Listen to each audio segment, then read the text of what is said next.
Bonjour à tous et bienvenue sur boursicoté.com pour cette nouvelle analyse technique du CAC 40 en point matinal avec une stabilisation donc des cours autour des 6751 points.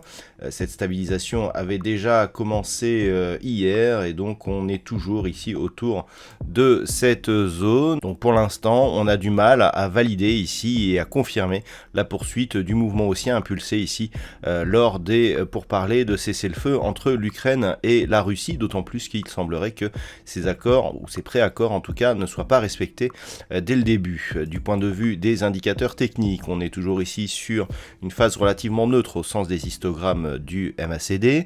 Le RSI quant à lui est neutre mais avec un léger biais haussier puisqu'il se rapproche tout doucement de sa zone de surachat.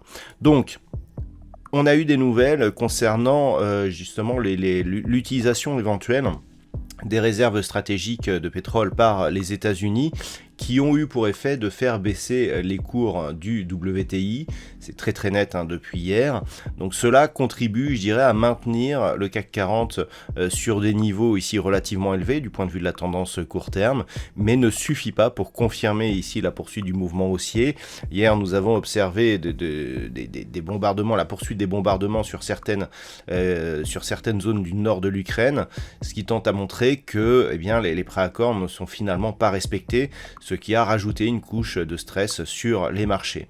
Donc on est toujours ici dans cette phase de neutralisation. On le constate au niveau du palmarès, puisque dans les plus fortes baisses, nous avons toujours des valeurs qui sont fortement exposées à la Russie, avec notamment Renault, Société Générale, BNP Paribas, donc pour les bancaires, Crédit Agricole aussi, quelques valeurs de secteur du luxe, et donc on voit que ces inquiétudes qui se sont estompées fut un temps, restent présentes et pèsent sur les marchés. Donc la configuration, elle reste identique, à savoir ici une neutralisation. Ceci dit, d'un point de vue court terme, tant que l'on reste ici au-dessus de cette ancienne résistance des 6670 points, on a toujours potentiellement un biais haussier qui est en cours. Donc ce sera la première zone d'alerte en cas de baisse ici des marchés.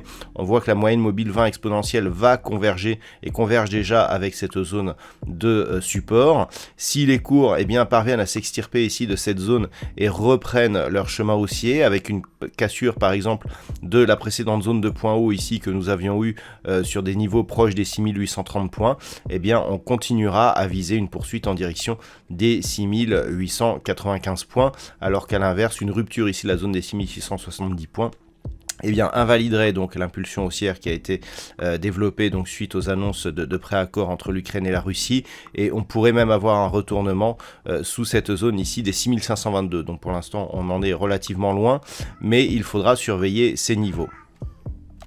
Voilà donc ce que l'on peut dire sur cette configuration technique matinale. D'un point de vue macroéconomique, nous avons eu les PMI manufacturiers en Chine durant la nuit qui se sont révélés très légèrement inférieurs à ce qui était attendu. Ce matin, nous avons eu le PIB de la Grande-Bretagne qui s'est trouvé, lui, supérieur à ce qui était attendu. Donc dans la journée, ce que l'on attend, les chiffres du chômage en Allemagne qui seront diffusés à 9h55. Et puis cet après-midi, du côté des États-Unis, nous avons les inscriptions hebdomadaires au chômage qui seront diffusées à 14h30. Nous aurons aussi le PIB mensuel du Canada. Et puis ce sera tout pour cette journée. Voilà, je vous souhaite une très bonne séance. On se retrouve dès ce soir pour toutes les autres analyses techniques du site boursicoté.com.